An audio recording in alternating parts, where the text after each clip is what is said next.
The fluorescent lights above my hospital bed buzzed with that familiar electric hum that had become the soundtrack to my recovery. 3 weeks of staring at these sterile white walls, 3 weeks of physical therapy sessions that left me exhausted, and 3 weeks of waiting for a phone call that never came. My uncle Marcus had made his position crystal clear through a terse text message to my mother. I'm not wasting my time visiting someone who throws their life away playing soldier.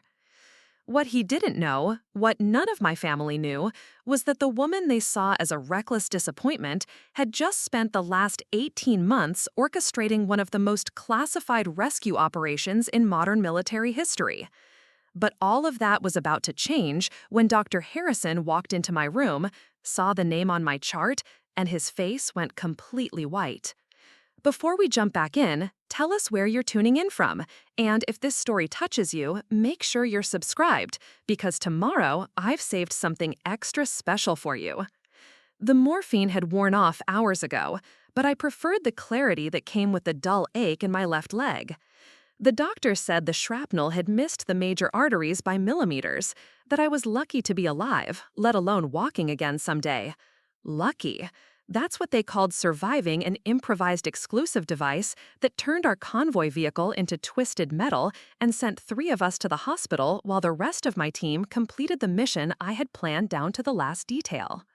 My name is Sergeant First Class Zara Castellanos, though to my family back in Cedar Rapids, Iowa, I was just the stubborn niece who refused to take over Uncle Marcus's successful insurance agency. The niece who chose fatigues over business suits, who picked dangerous foreign deployments over safe suburban dinner parties. The niece who, according to my uncle's frequent lectures, was throwing away every opportunity he had worked decades to provide. I shifted in the narrow hospital bed, wincing as the movement sent a fresh wave of pain through my injured leg. The view from my window showed nothing but the gray concrete walls of the military medical facility in Germany, where they had flown me after the explosion. It wasn't exactly a 5-star accommodation, but it beat bleeding out in the Afghan desert, which had been a very real possibility just 3 weeks ago. The worst part wasn't the physical pain, it was the silence from home. My mother had called twice, both conversations awkward and strained, filled with her nervous questions about when I would be coming back and whether I was finally ready to consider civilian work. My younger brother David had sent a few supportive texts, but I knew he was walking on eggshells around the family drama that had been brewing since I enlisted 6 years ago. But it was Uncle Marcus's absence that cut the deepest. This was the man who had helped raise me after my father died when I was 12. The man who had paid for my college education, who had offered me a partnership in his thriving business, who had treated me like the daughter he never had. Until I chose a different path. Until I decided that his vision for my life wasn't the same as mine. I remembered the last conversation we had before this deployment. He had cornered me at my cousin Sarah's wedding reception, his face flushed with champagne and frustration. The same old arguments came pouring out, each word carefully chosen to inflict maximum damage. "Zara, you're 31 years old," he had said, his voice low but intense. "When are you going to stop playing this little military game and start building a real life? Sarah just got promoted to senior partner at her law firm. Your brother is launching his own tech startup. What do you have to show for 6 years of this nonsense? A few medals and a bunch of stories about places no one cares about?" I had tried to explain, as I always did, that my work mattered, that the missions I led, the intelligence I gathered, the operations I coordinated, they saved lives. But to Uncle Marcus, it was all abstract, all meaningless, compared to the tangible success he could measure in dollars and social status. "You could be making 6 figures by now," he had continued, his voice rising slightly. "You could have a house, a family, a future that doesn't involve getting yourself killed in some godforsaken desert. But instead, you're out there playing soldier, risking everything for what? For people who don't even know your name?" That last part had stung, because it was partially true. The people whose lives I had helped save, whose families I had helped reunite, whose towns I had helped liberate from insurgent control, they would never know my name. That was the nature of special operations work. We operated in the shadows, we accomplished our objectives, and we disappeared back into classified files and redacted reports. What Uncle Marcus didn't understand was that anonymity wasn't a bug in the system, it was a feature. We didn't do this work for recognition or glory. We did it because it needed to be done, and we were the ones trained and equipped to do it. But lying in that hospital bed, surrounded by the clinical smell of disinfectant and the constant beeping of medical equipment, I had to admit that his words were echoing in my mind. Maybe he was right. Maybe I was just fooling myself, thinking that what I did mattered. Maybe I really was just another soldier in another hospital bed, forgotten by the world and increasingly forgotten by my own family. The mission that had landed me here had started 8 months earlier with a single photograph on my desk at our forward operating base. It showed a group of medical personnel, doctors and nurses, who had been captured while providing humanitarian aid in a region that had been overrun by a particularly brutal insurgent group. Intelligence indicated they were being held in a remote compound, used as human shields and propaganda tools. What made this mission personal was that among the captured medical team was Dr. Michael Harrison, a trauma surgeon who had volunteered with Doctors Without Borders. His credentials were impressive: Johns Hopkins medical degree, chief of surgery at a major hospital in Atlanta, divorced father of 2 teenagers. But what made him valuable to us was his potential intelligence value to the enemy. He had treated wounded American soldiers, he had seen our medical procedures and capabilities, and under the right kind of pressure, he could provide information that would put future operations at risk. The rescue operation, codenamed Operation Nightfall, was my design from the ground up. I had spent weeks studying satellite imagery, analyzing patrol patterns, coordinating with local assets, and developing contingency plans for every possible scenario. My team consisted of 8 highly trained special operations soldiers, each one hand-picked for their specific skills and their ability to operate under extreme pressure. The plan required precision timing and flawless execution. We would insert via helicopter under cover of darkness, neutralize the perimeter guards silently, breach the compound walls, locate and extract the hostages, and be back in the air within 45 minutes. Any longer, and enemy reinforcements would arrive in overwhelming numbers. But plans, no matter how carefully crafted, rarely survive first contact with the enemy. What our intelligence hadn't revealed was that the compound was also being used as a weapons cache, packed with explosives and ammunition. When we breached the main building, we discovered that the hostages were being held in a room directly above what amounted to a massive bomb. The insurgents, realizing they were under attack, made the tactical decision to detonate the cache rather than allow the hostages to be rescued. It was a calculated act of spite, designed to take out as many American soldiers as possible, even in defeat. I had approximately 30 seconds to make a decision that would determine whether 12 people lived or died. The structural damage from the explosion would bring down the entire building, killing everyone inside. But there was a service corridor that led to an external wall, a potential escape route that would require someone to stay behind and guide the hostages through, while the rest of the team providing covering fire from outside. I didn't hesitate.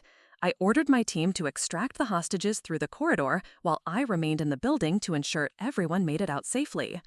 The explosion caught me just as I was reaching the external wall, the concussive force throwing me 20 feet and embedding shrapnel in my left leg and lower back.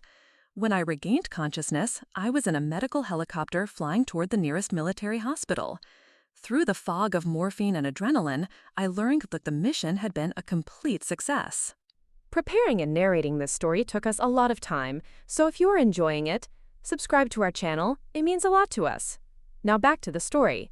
All 12 hostages had been rescued and were receiving medical treatment. Dr. Harrison, despite being held captive for 3 months, was in remarkably good condition and had already been debriefed by intelligence personnel. My injuries were serious but not life-threatening. The shrapnel had caused significant muscle damage and would require multiple surgeries and months of physical therapy. But I was alive, my team was intact, and 12 innocent people were going home to their families. Yet, as I lay in that hospital bed, none of that seemed to matter to the people who were supposed to care about me most. To Uncle Marcus, I was still just the reckless niece who had chosen danger over security, chaos over stability. He couldn't see past his own disappointment to recognize what I had accomplished, what I had sacrificed, what I had earned. The irony wasn't lost on me. I had saved the lives of 12 strangers, including a prominent surgeon who would go on to save countless more lives in his medical career. But I couldn't save my relationship with the man who had raised me, couldn't bridge the gap between his expectations and my reality. My mother had tried to explain his behavior during one of our brief phone conversations. "He's scared, Zara," she had said, her voice thick with emotion. "He's lost too many people he cares about. Your father, his own brother last year. He can't handle the thought of losing you too, so he's pushing you away first. It's not rational, but it's how he's coping." I understood the psychology behind it, but understanding didn't make it hurt any less. I had risked everything, had literally put my life on the line for people I had never met, and the man who had once been my biggest supporter couldn't even bring himself to send a get-well card. The physical therapy sessions were brutal. Twice a day, a German physiotherapist named Klaus would put me through exercises designed to rebuild the strength in my damaged leg and restore my range of motion. The work was painful and exhausting, but it was also a welcome distraction from the emotional isolation that had become my constant companion. Klaus was a former military medic himself, and he understood the psychology of recovery for soldiers. He never pushed me to talk about the mission or my injuries, but he created an environment where I felt safe to process what I was going through. "The body heals faster than the mind," he told me during one particularly difficult session.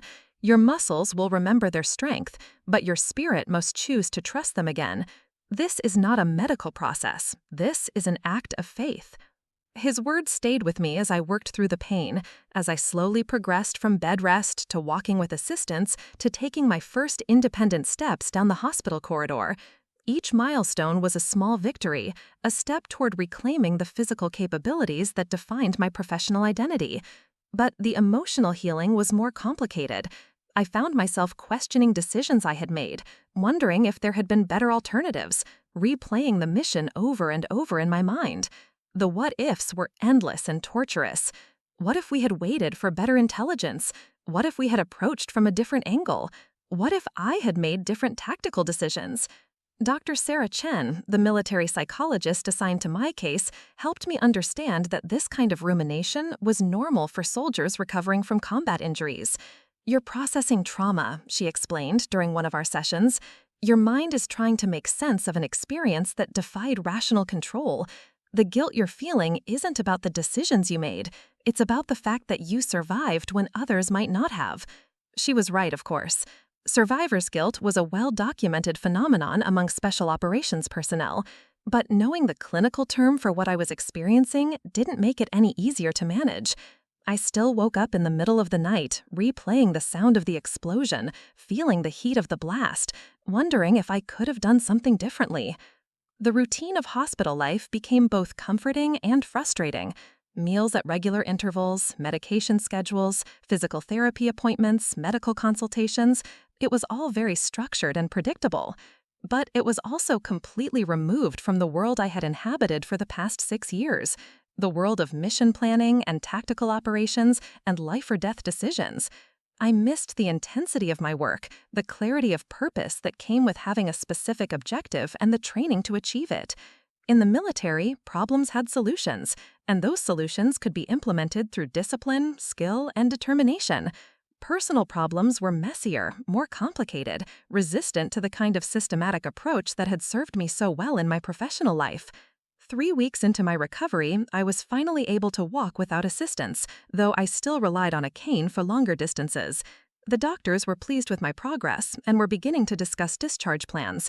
I would be transferred to a military medical facility in the United States for continued rehabilitation and eventual return to duty, assuming my leg healed completely. But where would I go once I was discharged from the hospital?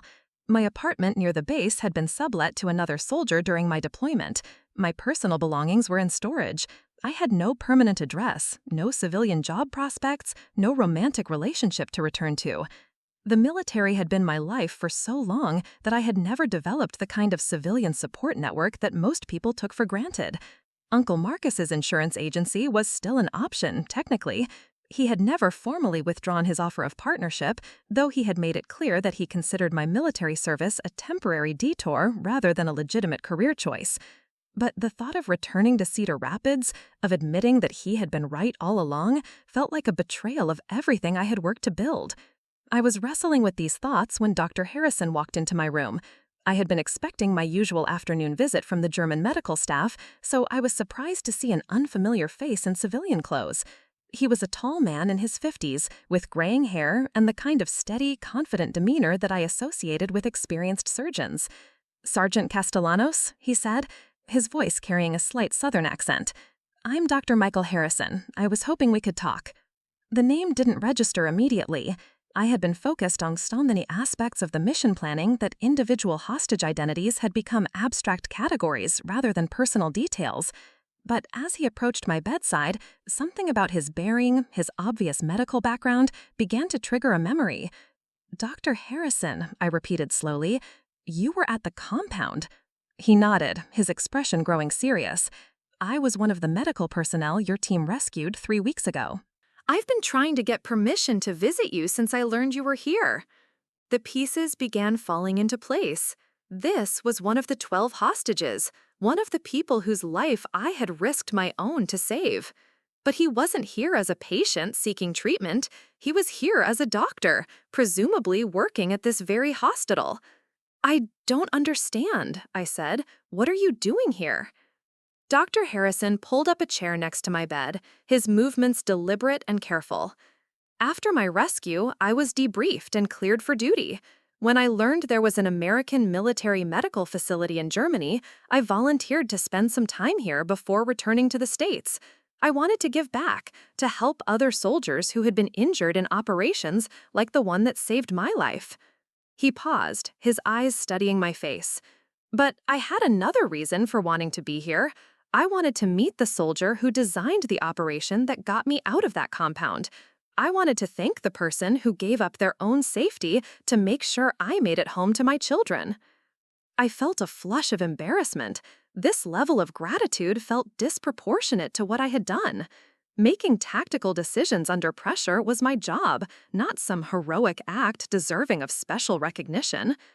"Dr. Harrison, I appreciate you coming by, but what I did was just standard protocol. Any soldier in my position would have made the same decisions." He shook his head firmly. "Sergeant, I've been debriefed extensively about what happened that night. I know about the intelligence gaps, the improvised explosive device, the split-second decisions that saved 12 lives. What you did went far beyond standard protocol. What you did was extraordinary." His words made me uncomfortable. I had been trained to deflect praise, to redirect credit to my team and my training rather than accepting personal recognition. Individual heroics were discouraged in special operations because they could create dangerous egos and compromise team cohesion. My team executed the operation. I just did the planning. Dr. Harrison leaned forward slightly, his expression growing more intense. "Sergeant, I was conscious during the extraction. I saw what happened when you realized the building was going to collapse. You didn't just do the planning, you made sure every single hostage got out alive, even when it meant putting yourself at maximum risk." He reached into his jacket and pulled out a small notebook. "I've been keeping a journal since my rescue, trying to process what I experienced during those 3 months of captivity and what it meant to be given my life back. Would you mind if I read you something?" I nodded, curious about what he had written.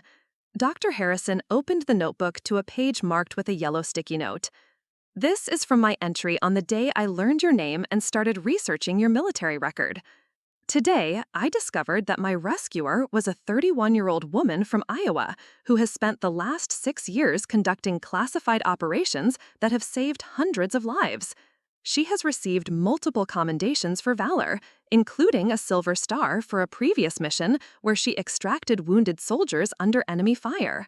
She is considered one of the most capable special operations planners in her unit, with a success rate that is virtually unparalleled.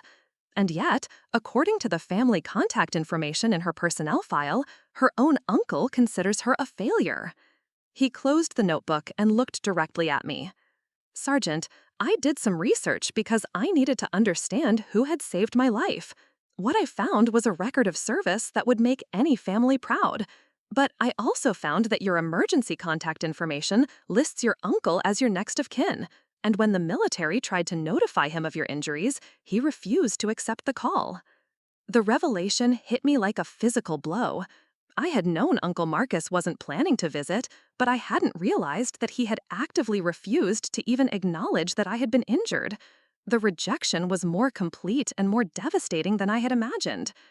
Dr. Harrison must have seen the impact of his words on my face, because his expression softened. "I'm sorry, Sergeant. I didn't mean to cause you additional pain. But I needed you to understand something important. Your uncle's inability to see your worth doesn't diminish what you've accomplished. It doesn't change the fact that 12 people are alive because of your courage and skill." I felt tears threatening and fought them back. Crying in front of a virtual stranger felt like an unacceptable loss of composure, but the emotional weight of the past 3 weeks was becoming overwhelming.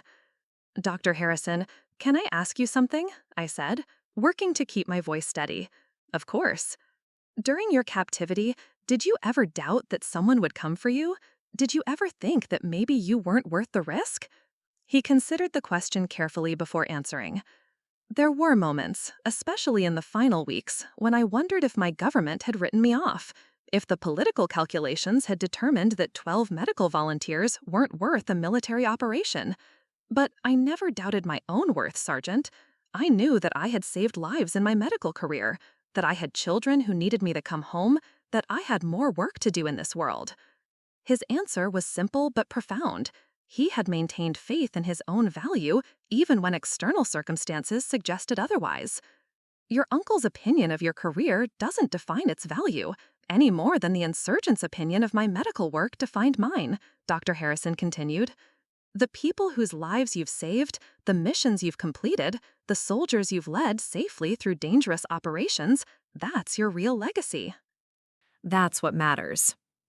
We talked for another hour, and Dr. Harrison shared details about his captivity that hadn't been included in the official debriefing reports. He described the psychological warfare tactics the insurgents had used, the way they had tried to break down the hostages' sense of hope and identity. He explained how the sound of helicopters on the night of the rescue had seemed like a miracle, how the precision and professionalism of my team had given him faith that he would actually survive the extraction. "You gave me my life back, Sergeant," he said as he prepared to leave. "But more than that, you gave me back my future.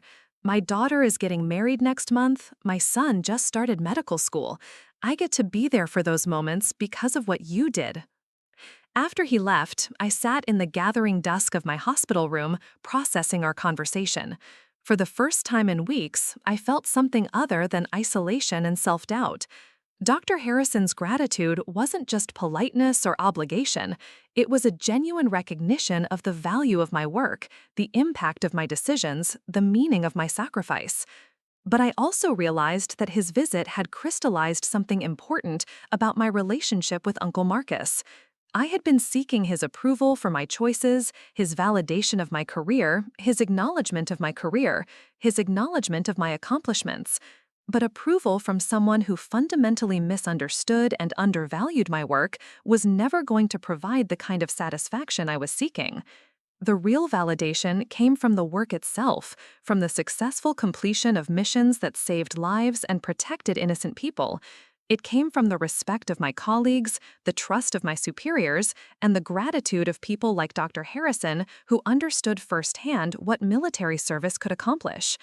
I was beginning to understand that Uncle Marcus's rejection wasn't really about me at all. It was about his own fears, his own limitations, his own inability to comprehend a world where success wasn't measured in profit margins and social status. His love for me was real, but it was conditional on my conforming to his vision of what my life should look like. That night, I slept better than I had since arriving at the hospital. The physical pain was still present, but the emotional turmoil that had been keeping me awake was beginning to settle into something resembling acceptance. I was who I was, I had done what I had done, and I had saved lives that mattered.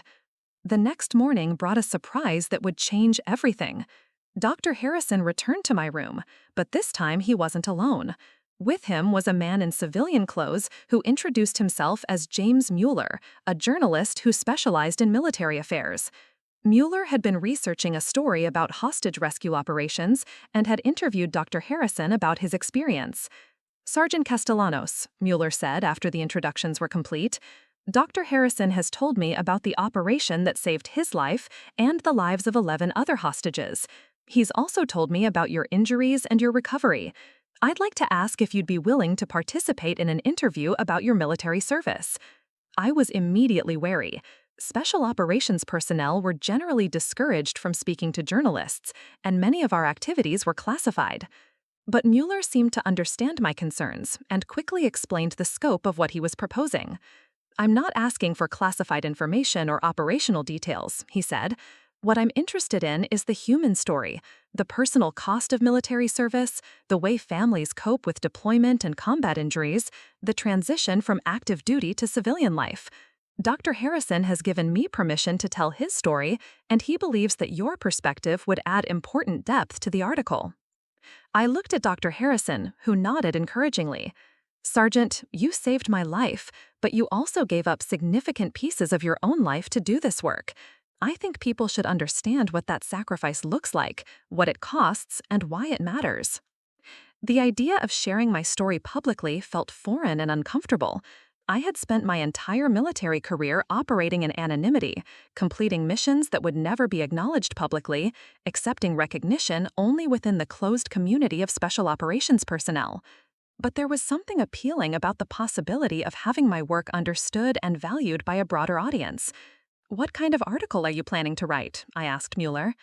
"I want to write about the real human cost of special operations," he replied. "Not the Hollywood version with explosions and heroic speeches, but the actual sacrifice involved in this kind of work. The physical risks, the emotional toll, the impact on families and relationships. And I want to write about why people choose to do this work despite those costs." He paused, then added, "Dr. Harrison told me about your family situation, about the fact that your uncle doesn't support your military service. I think that dynamic illustrates something important about how civilian society sometimes fails to understand or appreciate military sacrifice." The conversation continued for another 30 minutes, with Mueller asking thoughtful questions about my background, my motivations for joining the military, and my perspective on the mission that had resulted in my injuries. He was clearly well informed about military culture and operations, and his questions demonstrated genuine respect for the complexity of the work I did. By the end of our conversation, I had agreed to participate in the article, with the understanding that any classified information would be omitted and that I would have an opportunity to review the piece before publication. Mueller promised to send me a draft within 2 weeks, and he gave me his contact information in case I had any additional thoughts or concerns. After Mueller and Dr. Harrison left, I found myself thinking about Uncle Marcus again, but from a different perspective. What would he think if he saw an article about my military service in a national publication? Would it change his opinion of my career choices, or would he dismiss it as just another example of my misguided priorities?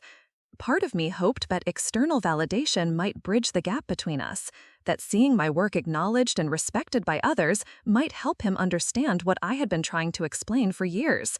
But another part of me was beginning to realize that seeking his approval was becoming an obstacle to my own sense of self-worth and professional satisfaction.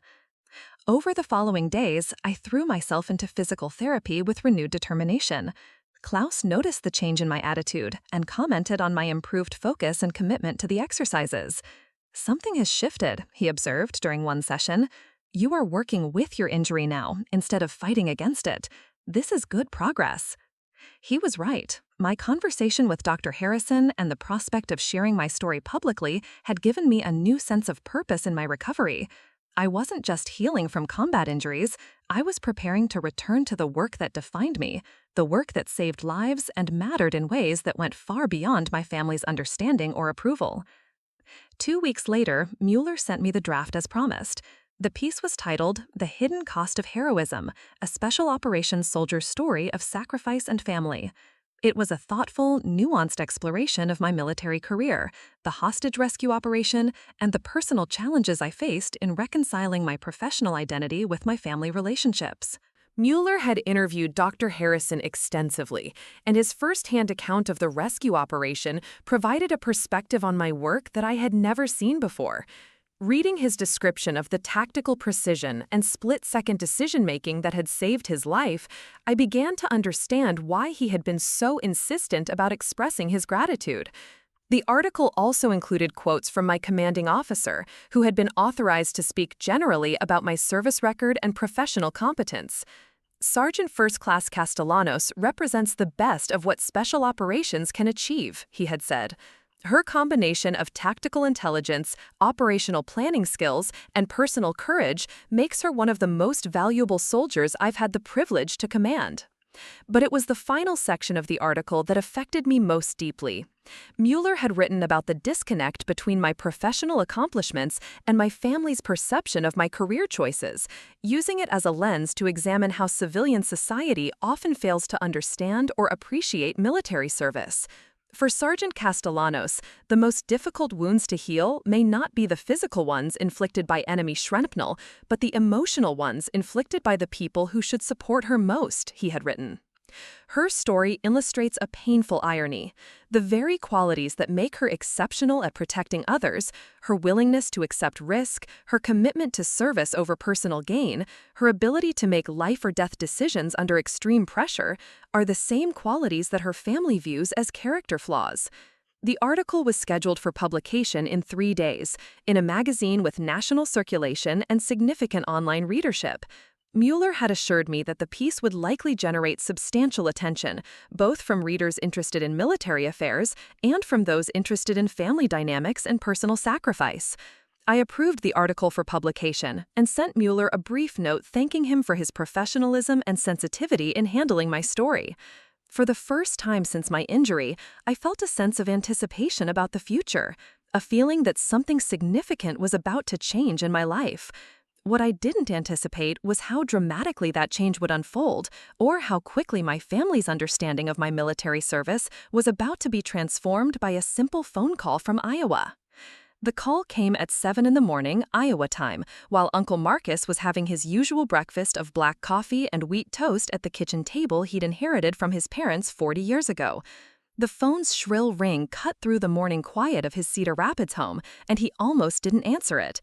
Calls this early were usually telemarketers or wrong numbers, and he had no patience for either. But something made him pick up the receiver on the 4th ring, maybe just the ingrained politeness that had served him well in the insurance business for 3 decades.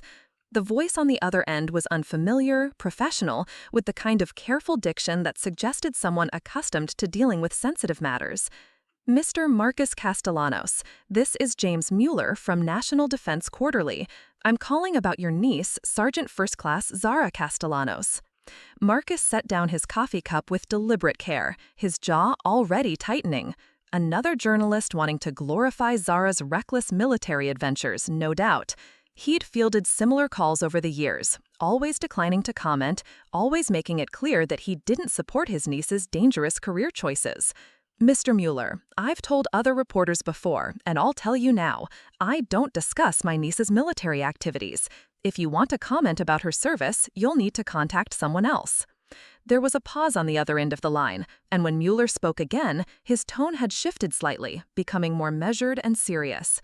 Mr. Castellanos, I understand your reluctance to speak with journalists, but I think there's something you should know about your niece, something that might change your perspective on her military service. 3 weeks ago, Sergeant Castellanos was severely injured during a classified operation. She's currently recovering in a military hospital in Germany. Marcus felt his stomach drop. Injured? In Germany? The words hit him like physical blows, but he forced himself to maintain the defensive posture he'd cultivated over years of family arguments. I'm aware of her injury, he said, though the words felt hollow even as he spoke them. What I don't understand is why a journalist would be calling me about it. Mueller's response came carefully, as if he were walking through a minefield. Mr. Castellanos, your niece was injured while leading a hostage rescue operation that saved the lives of 12 civilians, including medical personnel who had been captured while providing humanitarian aid. One of those people was Dr. Michael Harrison, a trauma surgeon from Atlanta. Dr. Harrison contacted me because he wanted the American people to understand what your niece sacrificed to bring him and 11 other innocent people home safely. The kitchen seemed to grow smaller around Marcus as Mueller continued speaking, his voice taking on the rhythm of someone delivering prepared remarks. Dr. Harrison spent 3 months in captivity, Mr. Castellanos. He was tortured, threatened, used as a propaganda tool. He had given up hope of ever seeing his children again. But your niece designed and led an operation that got him out. When the building they were in was rigged to explode, she stayed behind to make sure every single hostage escaped safely. The blast that injured her could have killed her. Marcus found himself gripping the phone so tightly his knuckles had gone white. This wasn't the kind of abstract military operation he'd heard about before. This had names, faces, specific people whose lives had hung in the balance. Dr. Harrison wanted me to tell you something else, Mueller continued. When he tried to thank your niece for saving his life, she deflected the credit. She said she was just doing her job, that any soldier would have made the same choices. But Dr. Harrison knows better. He knows that what she did went far beyond duty or training. It was an act of extraordinary courage. The silence stretched between them until Marcus finally found his voice. "Why are you telling me this, Mr. Mueller? What do you want from me?" Mueller's answer came without hesitation. "Dr. Harrison learned that you've refused to visit your niece in the hospital. He learned that you consider her military service a waste of her potential. He asked me to call you because he believes you deserve to know who your niece really is, what she's accomplished, and what she's sacrificed in service to her country." Marcus felt something cracking inside his chest, some carefully constructed wall that had protected him from confronting the reality of Zara's chosen life. For 6 years, he'd been able to dismiss her military career as a phase, a rebellion, a misguided adventure that would eventually run its course. But this phone call was forcing him to see it differently. "Mr. Castellanos, I've been covering military affairs for 15 years, Mueller said. I've interviewed hundreds of soldiers, from privates to generals. Your niece's service record is extraordinary. She's received multiple commendations for valor, including a Silver Star for a previous mission where she rescued wounded soldiers under enemy fire. Her commanding officers describe her as one of the most capable special operations personnel they've ever worked with." Mueller paused, letting the information sink in before delivering what felt like the final blow. "Dr. Harrison asked me to tell you one more thing. He said that in all his years as a surgeon, he's saved hundreds of lives, but he's never met anyone who was willing to sacrifice their own life to save strangers the way your niece did. He wanted you to know that the woman you see as a failure is considered a hero by the people whose lives she saved." After Mueller ended the call, Marcus sat in his kitchen staring at his cooling coffee, feeling like the ground had shifted beneath his feet. The confident certainty that had guided his opinions about Zara's military service had been replaced by something much more uncomfortable: doubt. He tried to reconcile this new information with the narrative he'd constructed over the years. Zara, the reckless daughter figure who chose danger over security. Zara, the stubborn niece who rejected his guidance and threw away opportunities he'd worked decades to provide. Zara, the disappointment who refused to build the kind of conventional, successful life he understood and valued. But Dr. Harrison's account painted a different picture entirely. This was Zara, the tactical planner who designed operations that saved lives. Zara, the leader who inspired loyalty and trust in her subordinates. Zara, the soldier who literally put her body between innocent people and death. Marcus stood up from the table, his movements uncertain and shaky.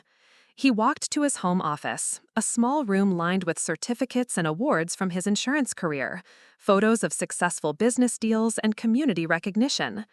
On one corner of his desk sat a framed picture of Zara at her high school graduation, smiling and proud, wearing the yellow dress he'd bought for the occasion.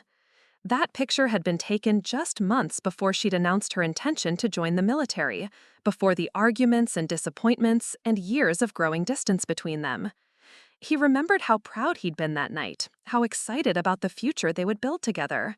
The insurance agency was thriving, and he'd already begun planning how Zara would fit into the business, how her intelligence and determination would help expand their client base and increase their market share. But she'd had different plans.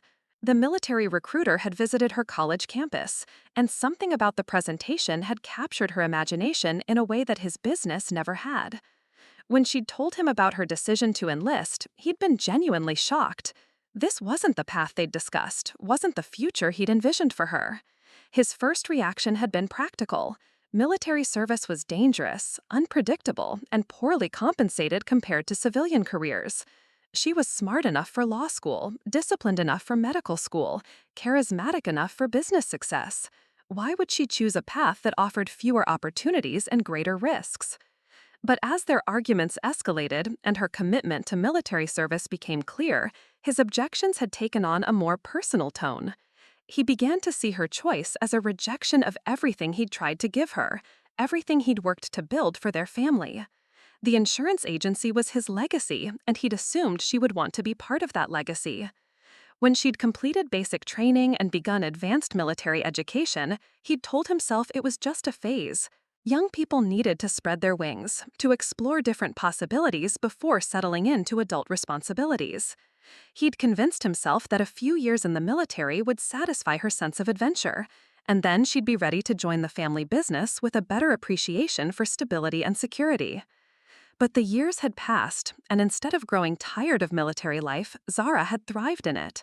She'd advanced through the ranks, earned specialized training, taken on increasingly complex and dangerous assignments. Each promotion and commendation felt like another step away from the life he'd planned for her, another confirmation that she'd chosen her career over their family. The phone calls and visits home had become exercises in careful avoidance. She couldn't discuss most of her work due to security classifications, and he'd grown increasingly frustrated with her vague references to training exercises and deployment schedules. He'd wanted specific details about her career progression, concrete achievements he could understand and measure against civilian success. When she'd tried to explain the satisfaction she found in her work, the sense of purpose and meaning that came with protecting innocent people and serving her country, he'd dismissed it as naive idealism. The real world was about building financial security, establishing professional reputation, creating something tangible that would last beyond individual careers. Their relationship had reached its breaking point during her last visit home, 6 months before her deployment to Afghanistan. She'd tried once again to explain what her military service meant to her, why she found fulfillment in work that he couldn't understand or appreciate. "Uncle Marcus, I know this isn't the life you wanted for me," she'd said, her voice steady but tired. "But it's the life I've chosen, and I'm good at it. The people I work with respect me. The missions I complete save lives. That has to count for something." But he'd been too invested in his own disappointment to hear what she was really saying. Instead of listening to her perspective, he'd launched into another lecture about wasted potential and missed opportunities. "Zara, you're 30 years old," he'd said, his voice rising with frustration. "When are you going to stop playing soldier and start building a real career? You could be making 6 figures by now. You could have a house, a family, a future that doesn't involve getting yourself killed in some foreign country." The hurt in her eyes had been obvious, but he'd been too angry to care about her feelings. All he could see was the successful businesswoman she could have been, the partnership they could have built together, the legacy that was slipping away because of her stubborn insistence on pursuing a dangerous and unprofitable career. Their argument had ended with her leaving his house early, cutting short what would turn out to be their last visit before her deployment. She'd hugged him goodbye at the door, but the embrace had felt formal and distant. They both knew that the gap between them had grown too wide to bridge with simple gestures of affection. When the military had called to inform him of her injury, he'd felt a complicated mix of emotions. Relief that she was alive, anger that his worst fears had been realized, and a stubborn determination not to reward her reckless choices with the kind of emotional response she might interpret as approval. He'd told himself that visiting her in the hospital would only encourage her to continue down this dangerous path. If he showed up at her bedside, expressing concern and support, she might see it as validation of her military career. Better to maintain his position, to make it clear that her injuries were the predictable consequence of choices he'd always opposed. But Mueller's phone call had shattered the comfortable certainty of that position. The journalist's description of the hostage rescue operation had given him a glimpse into a world he'd never tried to understand, a world where Zara's skills and judgment had literally meant the difference between life and death for 12 innocent people. Dr. Harrison's gratitude wasn't abstract or theoretical. This was a man who had been facing execution, who had given up hope of ever seeing his children again, who had been saved by an operation that Zara had planned and executed. His perspective on her military service carried a weight that Marcus couldn't dismiss or rationalize away.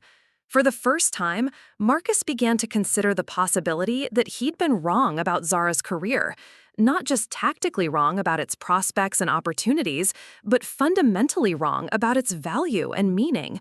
Maybe military service wasn't just about following orders and carrying weapons. Maybe it was about using intelligence and training and courage to solve problems that civilian authorities couldn't handle. He spent the rest of the morning researching military awards and commendations online, trying to understand what Zara's Silver Star actually meant, what kind of actions were required to earn that level of recognition. The citation was classified, but the general descriptions he found made it clear that Silver Stars weren't handed out for routine service or minor acts of bravery. The deeper he dug into military culture and special operations, the more he realized how little he'd understood about Zara's chosen profession. This wasn't just a job or even a career. It was a calling that required extraordinary physical and mental capabilities, extensive training, and the kind of moral courage that most people never had to demonstrate. By noon, Marcus had made a decision that would have seemed impossible just hours earlier. He was going to Germany. He was going to Zara to apologize for his years of misunderstanding and lack of support, and to try to rebuild a relationship that he'd nearly destroyed with his stubborn refusal to accept her choices. But first, he needed to understand more about what had happened to her, about the operation that had resulted in her injuries. He called Mueller back and asked if Dr. Harrison would be willing to speak with him directly. The journalist provided a phone number and wished him luck, saying that Dr. Harrison had been hoping for this conversation since learning about the family situation. Dr. Harrison answered on the second ring, and his voice carried the same professional warmth that Marcus remembered from his own interactions with medical specialists over the years. "Mr. Castellanos, I'm glad you called. James Mueller told me about your conversation this morning. I was hoping we could talk." "Dr. Harrison, I need to understand what happened to my niece.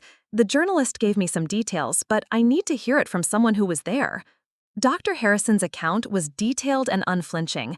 He described the months of captivity, the psychological torture, the gradual erosion of hope that he and the other hostages had experienced. He explained how they'd been used as human shields and propaganda tools, how their captors had made it clear that they would be executed if any rescue attempt was made. "Your niece didn't just save our lives, Mr. Castellanos," Dr. Harrison said. "She gave us back our futures. I have a daughter getting married next month. My son just started medical school. I get to be there for those moments because of what Zara did." But it was Dr. Harrison's description of the rescue operation itself that truly drove home the magnitude of what Zara had accomplished. The tactical complexity, the split-second decision-making, the personal risk she'd accepted to ensure that every hostage escaped safely, it painted a picture of professional competence and personal courage that Marcus had never associated with his niece. When the building started to collapse, she could have saved herself, Dr. Harrison explained. She was closest to the exit. She could have been first out the door. But she stayed behind to guide us through the escape route, to make sure we all made it to safety. The explosion that injured her happened because she put our lives ahead of her own. The conversation lasted nearly an hour, and by the end of it, Marcus felt like he was learning about a stranger who happened to share his niece's name. This wasn't the reckless young woman he'd been arguing with for 6 years. This was a seasoned professional whose skills and judgment had been tested in the most extreme circumstances imaginable. After ending the call with Dr. Harrison, Marcus immediately contacted his travel agent and began making arrangements for a trip to Germany. The urgency he felt surprised him. After weeks of refusing to acknowledge Zara's injuries, he suddenly couldn't get to her bedside fast enough. The flight to Frankfurt was the longest 12 hours of his life. He spent most of the journey staring out the window, trying to process the fundamental shift in his understanding of Zara's military career. For years, he'd seen her service as a rejection of his values and expectations. But now, he was beginning to realize that her commitment to protecting innocent people and serving something larger than herself reflected values that he'd tried to instill in her since childhood. The irony wasn't lost on him. He'd spent his entire career in the insurance business, helping people manage risk and protect themselves from unforeseen disasters. But Zara had chosen a profession where she personally confronted those disasters, where she used her skills and training to prevent catastrophic outcomes for people she'd never met. When he finally arrived at the military medical facility in Germany, Marcus felt nervous in a way he hadn't experienced since his first business presentation 30 years earlier. He'd rehearsed various opening statements during the flight, but none of them seemed adequate for the magnitude of the conversation they needed to have. The hospital corridors were sterile and institutional, filled with the antiseptic smell he associated with medical facilities and the subdued activity of a place where serious healing was taking place. A German nurse directed him to Zara's room, and he found himself hesitating outside her door, unsure about how to proceed. Through the small window, he could see her sitting up in bed, reading what appeared to be a military manual or technical document. She looked thinner than he remembered, pale from weeks of indoor recovery, but her posture was alert and focused. This was clearly someone whose mind remained sharp and engaged despite her physical injuries. Marcus knocked softly and entered when she looked up. The expression on her face when she recognized him was complex: surprise, wariness, and something that might have been hope, all mixed together in a way that made his chest tight with emotion. "Uncle Marcus," she said, her voice carefully neutral. "I didn't expect to see you here." He approached her bedside slowly, trying to find words that would bridge the gap that had grown between them over the years. "Zara, I'm sorry," he began, his voice rough with emotion. "I'm sorry it took me so long to understand what you've been trying to tell me about your military service. I'm sorry I wasn't here sooner. And I'm sorry for all the years I spent trying to make you into someone you were never meant to be." She studied his face carefully, as if trying to determine whether his words were genuine or just another attempt to manipulate her into civilian life. "What changed your mind?" she asked, finally. Marcus took a deep breath and told her about Mueller's phone call, about his conversation with Dr. Harrison, about the research he'd done to understand her military awards and achievements. As he spoke, he watched her expression from wariness to something approaching relief. I spent 6 years thinking you were wasting your potential, he said, but I was measuring your success by the wrong standards. I was so focused on conventional markers of achievement that I couldn't see the value of what you were actually accomplishing. Zara was quiet for a long moment, and when she finally spoke, her voice was steady but emotional. "Uncle Marcus, I never wanted to disappoint you. The insurance agency, the business partnership you offered me, I knew those were expressions of your love and confidence in me, but I also knew they weren't right for me. I needed to find my own path, even if it was one you couldn't understand." The conversation that followed was unlike any they'd had in years. For the first time, Marcus listened without judgment, as Zara described her military training, her deployment experiences, and the sense of purpose she found in special operations work. She explained the satisfaction that came from solving complex tactical problems, from leading teams through dangerous situations, from knowing that her skills and decisions had direct, measurable impacts on other people's lives. In return, Marcus shared his own fears and motivations, his protective instincts that had made it difficult to accept her dangerous career choice, and his realization that his attempts to control her future had been driven more by his own anxiety than by genuine concern for her welfare. "I was terrified of losing you the way I lost your father," he admitted, "but I realize now that trying to force you into a safe, predictable life would have been another kind of loss. I would have been losing the person you actually are in favor of someone I thought you should be." As they talked, Marcus began to see glimpses of the woman Dr. Harrison had described: intelligent, compassionate, courageous, and completely committed to using her abilities in service of something larger than personal gain. This was someone whose character had been shaped by years of training and experience in situations where failure meant death, where leadership meant accepting responsibility for other people's lives. In return, Marcus shared his own fears and motivations, his protective instincts that had made it difficult to accept her dangerous career choice, and his realization that his attempts to control her future had been driven more by his own anxiety than by genuine concern for her welfare. "I was terrified of losing you the way I lost your father," he admitted, But I realize now that trying to force you into a safe, predictable life would have been another kind of loss. I would have been losing the person you actually are in favor of someone I thought you should be. As they talked, Marcus began to see glimpses of the woman Dr. Harrison had described: intelligent, compassionate, courageous, and completely committed to using her abilities in service of something larger than personal gain.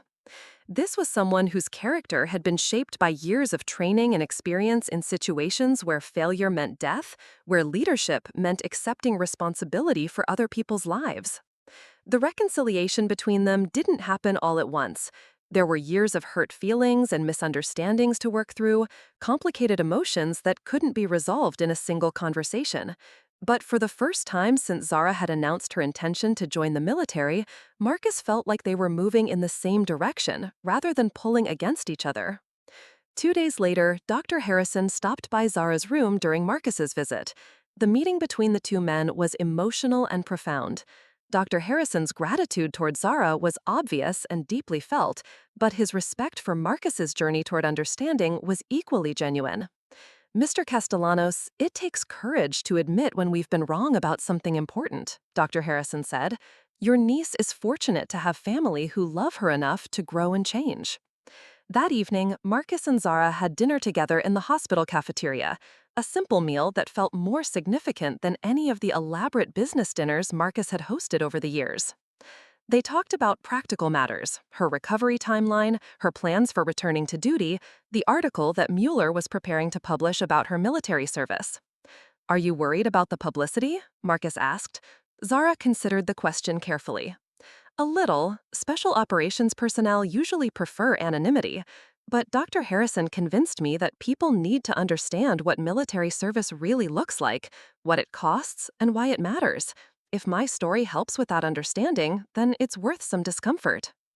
Marcus nodded, thinking about his own journey from ignorance to understanding over the past few days. "I think you're right," he said. "I wish I'd understood years ago what your service really meant. Maybe this article will help other families avoid the mistakes I made." The next morning brought news that would add another layer of complexity to an already transformed situation. Mueller called to inform them that his article about Zara's military service was generating significant advance interest from editors and readers. The story of the hostage rescue operation, combined with the family dynamics and Dr. Harrison's firsthand account, had created what Mueller described as a perfect storm of human interest and military affairs coverage. "The article is scheduled to run in next week's edition," Mueller explained during a conference call that included Marcus, Zara, and Dr. Harrison. "But I wanted to give you advance warning that it's likely to receive much wider distribution than we initially anticipated. Several major news networks have already expressed interest in follow-up interviews." Zara looked concerned about the prospect of extended media attention, but Marcus found himself feeling proud in a way he'd never experienced before. After years of dismissing his niece's military achievements, he was now eager for the world to understand what she'd accomplished, what she'd sacrificed, and what her service really meant. That afternoon, Marcus called his sister, Zara's mother, to update her on the situation. The conversation was difficult and emotional. Like Marcus, she'd been resistant to Zara's military career, though her objections had been based more on maternal worry than professional disapproval. "Marcus, I don't understand," she said, her voice thick with tears. "How could we have been so wrong about what Zara was doing? How could we have missed something this important?"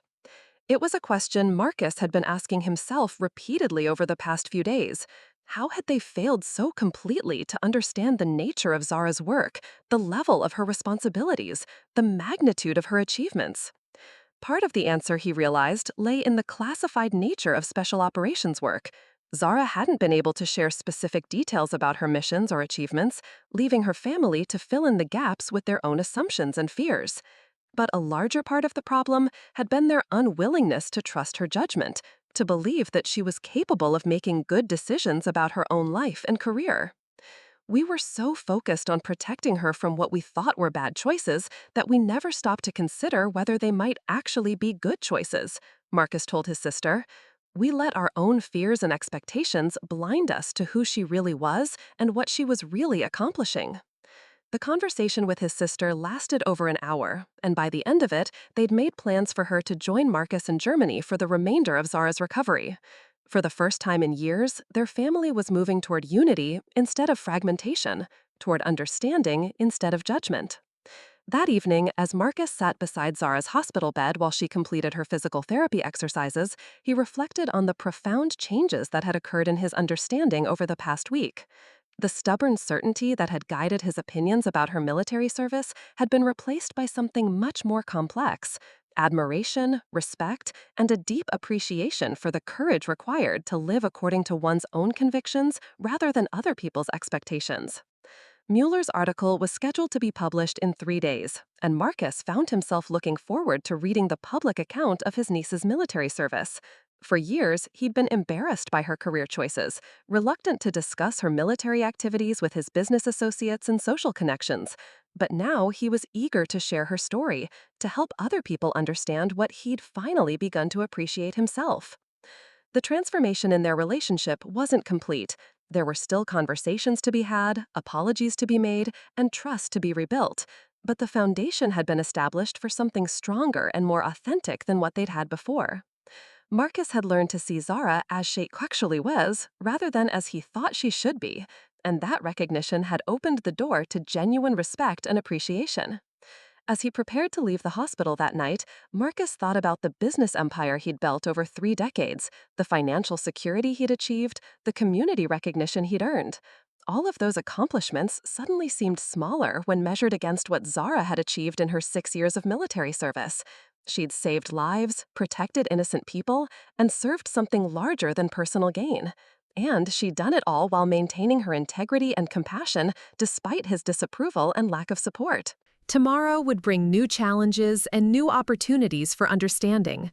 But tonight, for the first time in years, Marcus felt genuinely proud to be Zara Castellanos' uncle and genuinely hopeful about the future of their relationship. The article hit newsstands on a Tuesday morning, and by Wednesday evening, my hospital room had become an unexpected media hub. Mueller's piece had been picked up by 3 major news networks, 2 prominent military blogs, and countless social media platforms where veterans and their families were sharing their own stories of misunderstood service and family reconciliation. My phone, which had been silent for weeks except for official military communications, was now buzzing constantly with interview requests, messages of support from strangers, and calls from extended family members I hadn't heard from in years. The sudden attention felt surreal after months of operating in complete anonymity, but it also brought an unexpected sense of validation that went far beyond my uncle's newfound understanding. Dr. Harrison stopped by my room Wednesday afternoon, carrying a tablet loaded with online responses to the article. His face was animated with an excitement I hadn't seen since the day he'd first thanked me for the rescue operation. "Zara, you need to see this," he said, settling into the chair beside my bed. "The response to your story has been extraordinary. Look at these comments." He scrolled through dozens of responses from military families, veterans, and civilians who had been moved by the account of my service and my family's journey toward understanding. Many of the messages came from people who had experienced similar conflicts between their military careers and family expectations. One comment from a Marine Corps veteran particularly caught my attention. "I served 3 tours in Iraq and earned a Bronze Star, but my father still thinks I wasted my college education by enlisting instead of going to law school. This story gives me hope that understanding is possible, even when it takes years to achieve." Another message came from a military spouse. "My husband deploys regularly with special operations units, and our families have never understood why he chooses this work over civilian opportunities. This article perfectly captures the disconnect between military service and civilian expectations. Thank you for sharing your story." But the response that affected me most deeply came from Dr. Harrison's own daughter, who had written a public comment thanking me for bringing her father home safely. "Because of Sergeant Castellanos, my dad will be walking me down the aisle next month," she had written. "She gave me back my future, and I will never forget that sacrifice." Uncle Marcus arrived at the hospital that afternoon carrying a stack of newspapers and magazines, his face bearing an expression of pride that I hadn't seen directed toward me since my high school graduation. The transformation in his demeanor over the past week had been remarkable, but seeing him actively promoting my military achievements felt almost surreal. "Zara, you're not going to believe this," he said, spreading the publications across my bedside table. "The article has been reprinted in 6 different magazines. The Cedar Rapids Gazette wants to do a local follow-up story, and I've had 3 different business associates call to tell me how proud they are to know someone related to you." The irony of the situation wasn't lost on either of us. For years, Uncle Marcus had been embarrassed by my military career, reluctant to discuss my service with his social and professional connections. Now he was actively seeking opportunities to share my story and educate others about the value of military service. "I owe you more than an apology," he said, his voice carrying the weight of years of accumulated regret. "I owe you recognition for what you've accomplished, respect for the choices you've made, and support for the person you've become. I'm sorry it took a journalist and a stranger's gratitude to open my eyes to what should have been obvious all along." His words meant more to me than any medal or commendation I'd ever received. The validation from my commanding officers and fellow soldiers had always been important, but healing the rift with the man who had helped raise me felt like completing a circle that had been broken for too long. That evening, my mother arrived from Iowa, her face streaked with tears before she even reached my bedside. The conversation we had was unlike any we'd shared since I'd announced my intention to join the military 6 years earlier. For the first time, she asked detailed questions about my training, my responsibilities, and my experiences as a special operations soldier. "I was so afraid of losing you," she said, holding my hand with a grip that was both gentle and desperate. "When your father died, I couldn't bear the thought of another family member choosing a dangerous path. But I realize now that trying to protect you from risk was really about protecting myself from worry." She had brought with her a scrapbook I'd never seen before, filled with newspaper clippings about military achievements, photos of medal ceremonies, and articles about women in special operations. Every story that mentioned my unit or my achievements had been carefully preserved, creating a record of pride that she'd never been able to express directly. "I kept track of everything," she explained, turning through pages of meticulously organized documentation. "Every time your name appeared in official reports, every commendation ceremony, every mention of your unit's successes. I was proud of you, Zara. I just didn't know how to reconcile that pride with my fear for your safety." The emotional reunion with my family was interrupted by a call from my commanding officer, Colonel Patricia Reeves, who had seen the article and wanted to discuss the unexpected publicity surrounding my military service. Her voice carried the crisp authority I'd grown accustomed to, but there was also a note of concern about the operational security implications of my story becoming public. "Castellanos, while I appreciate the positive coverage of special operations work, we need to discuss the media attention you're receiving," she said. "I've had calls from 3 different news networks requesting interviews, and I need to know how you want to handle this situation." I assured her that I had no intention of compromising operational security or revealing classified information, but that I believed Dr. Harrison's perspective on military service deserved to be heard. We agreed that any future media appearances would be coordinated through official channels and would focus on general themes of military service rather than specific operational details. "For what it's worth, Castellanos, the article has generated significant positive attention for our unit and for special operations in general," Colonel Reeves added. "The Defense Department is pleased with the public education aspects of the coverage. Your story is helping people understand what we do and why it matters." After ending the call, I reflected on the unexpected trajectory my recovery had taken. What had begun as a period of physical healing and emotional isolation had transformed into a public platform for discussing military service and family relationships. The attention was overwhelming at times, but it also felt like an opportunity to bridge the gap between civilian society and military culture. Dr. Harrison had been right when he'd encouraged me to participate in Mueller's article. People did need to understand what military service really looked like, what it cost, and why dedicated individuals chose to accept those costs. My story was just one example, but if it helped other families navigate similar challenges, then the discomfort of public attention was worth it. The following week brought a steady stream of visitors to my hospital room. Fellow soldiers from my unit who had completed their own deployments, military chaplains offering support and counseling, and representatives from veterans organizations who wanted to discuss my transition back to active duty. One visitor particularly surprised me. Senator Patricia Coleman, a member of the Armed Services Committee who had traveled to Germany specifically to meet with wounded soldiers and assess military medical facilities. She spent nearly an hour in my room, asking thoughtful questions about special operations training, deployment challenges, and the support systems available to military families.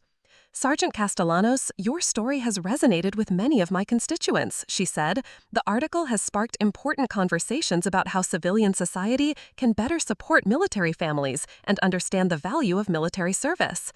I'd like to invite you to testify before the Armed Services Committee when you return to the United States. The prospect of addressing Congress about military service felt both intimidating and exciting. It would be an opportunity to advocate for better support systems for military families, improved resources for wounded warriors, and enhanced communication between military and civilian communities. But first, I needed to complete my recovery and return to active duty. The physical therapy sessions were progressing well, and my doctors were optimistic about my prospects for full mobility and eventual return to special operations work. The shrapnel wounds were healing cleanly, and the muscle damage in my leg was responding well to targeted rehabilitation exercises.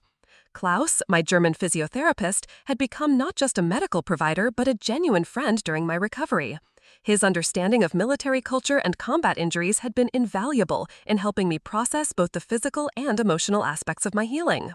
That evening, my mother arrived from Iowa, her face streaked with tears before she even reached my bedside.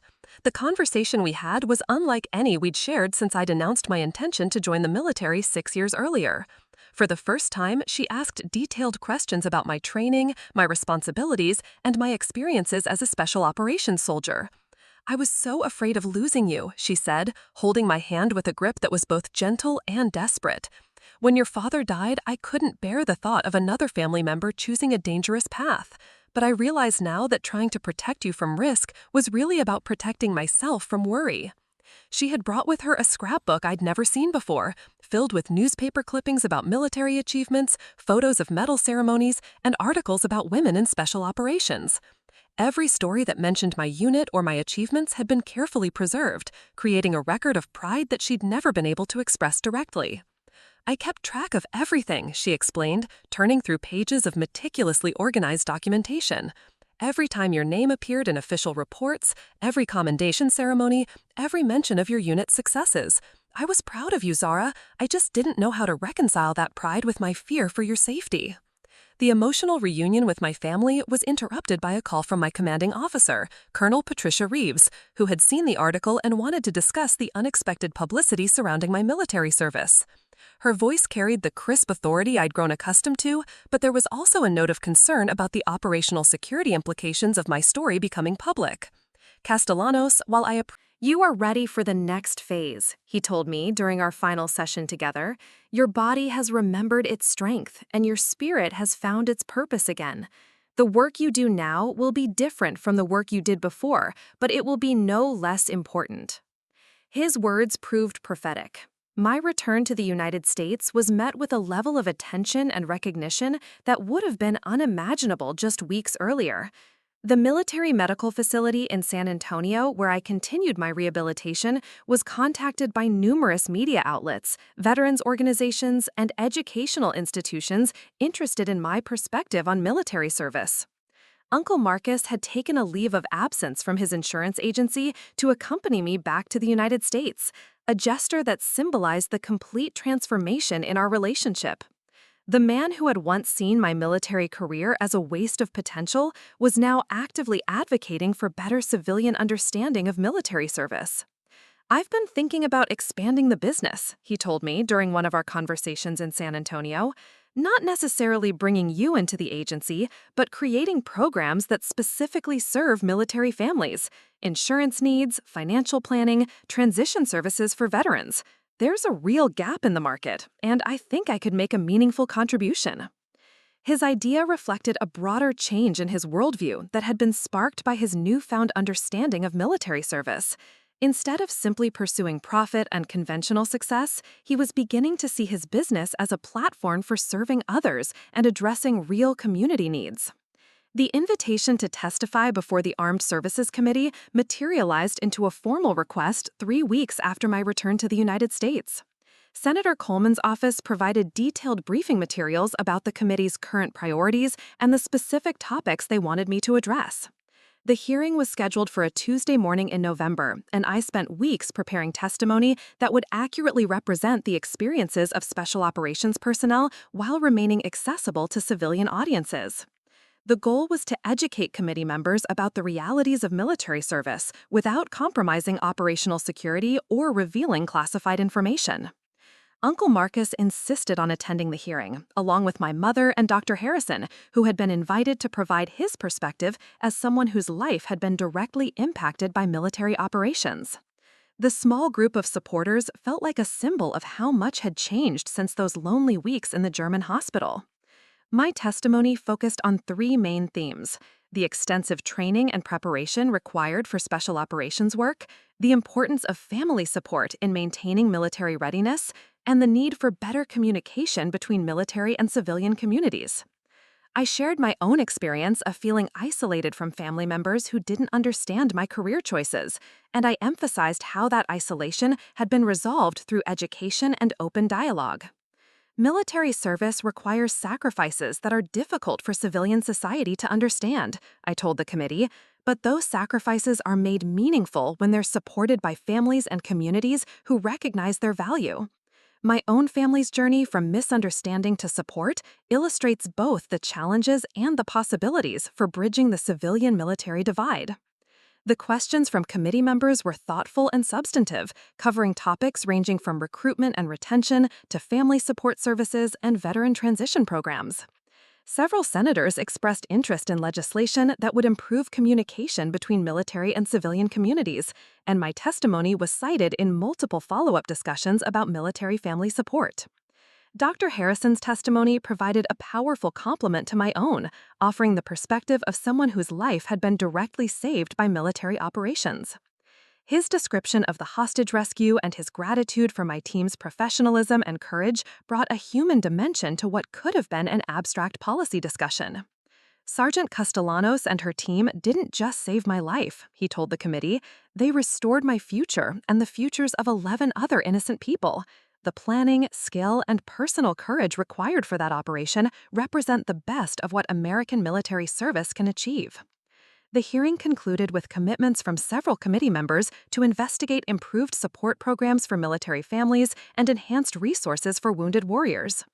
While legislative change would take time to implement, the discussion itself felt like progress toward better understanding between military and civilian communities. That evening, Uncle Marcus hosted a small celebration dinner at a restaurant near the Capitol, bringing together the unlikely group of people who had become central to my story: Dr. Harrison and his family, Senator Coleman and her staff, Mueller the journalist, and my immediate family members. The conversation around the table was animated and hopeful, focused on the positive changes that could emerge from increased understanding between military and civilian communities.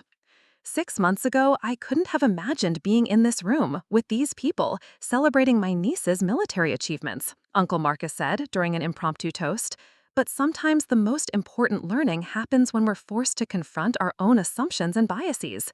Zara's courage in serving her country was matched by her patience in helping her family understand that service.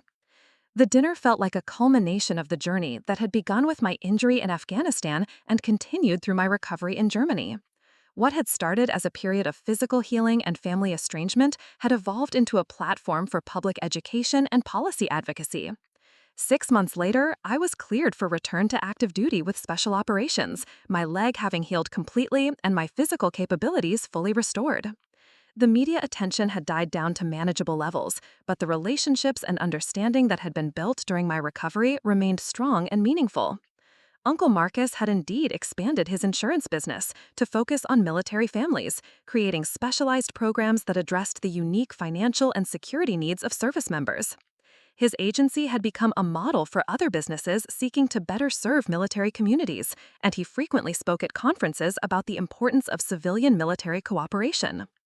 Dr. Harrison had returned to his position as chief of surgery in Atlanta, but he also began volunteering with organizations that supported military families and wounded warriors. His perspective as someone whose life had been saved by military operations gave him credibility and influence in advocating for better civilian understanding of military service. My mother had become actively involved in military family support organizations, using her experience of overcoming fear and misunderstanding to help other families navigate similar challenges. Her transformation from worried parent to informed advocate illustrated the potential for positive change when people are willing to learn and grow. The article that Mueller had written about my military service continued to circulate online, generating ongoing discussions about family relationships, military service, and the importance of understanding rather than judgment. It had become something of a touchstone for families struggling with similar conflicts between military careers and civilian expectations. As for me, I returned to the work I loved with a renewed sense of purpose and a deeper appreciation for the importance of communication and understanding. The experience of having my military service recognized and valued by my family had strengthened my commitment to the mission while also highlighting the need for better bridges between military and civilian communities. The injury that had initially seemed like a potential end to my special operations career had instead become the catalyst for a broader conversation about military service and family relationships. The shrapnel wounds had healed, but the connections and understanding that had been built during my recovery would last far longer than any physical injury. Standing on the tarmac at our base, preparing for my next deployment, I reflected on the journey that had brought me to this point. The woman who had been isolated in a German hospital bed, estranged from her family and questioning her own worth, had been replaced by someone who understood her place in both her military unit and her civilian family. Uncle Marcus had driven down from Iowa to see me off, a gesture that would have been unimaginable just a year earlier. Our goodbye was emotional but confident, built on a foundation of mutual respect and understanding that had been missing for too many years. "Come home safe," he said, embracing me with the fierce pride of someone who finally understood what I was going home to do. "And know that your family will be here waiting, not just hoping for your return, but proud of the work you're doing while you're gone." The engines roared to life around us, and I prepared to return to the world of classified missions and life-or-death decisions that had defined my adult life. But this time, I carried with me the knowledge that my service was understood and valued not just by my military colleagues, but by the family members whose love and support had been missing for too long. The circle had been completed, the wounds had been healed, and the work continued. But now it continued with the full understanding and support of the people who mattered most, and that made all the difference in the world. Up next, you've got 2 more standout stories right on your screen. If this one hit the mark, you won't want to pass these up. Just click and check them out.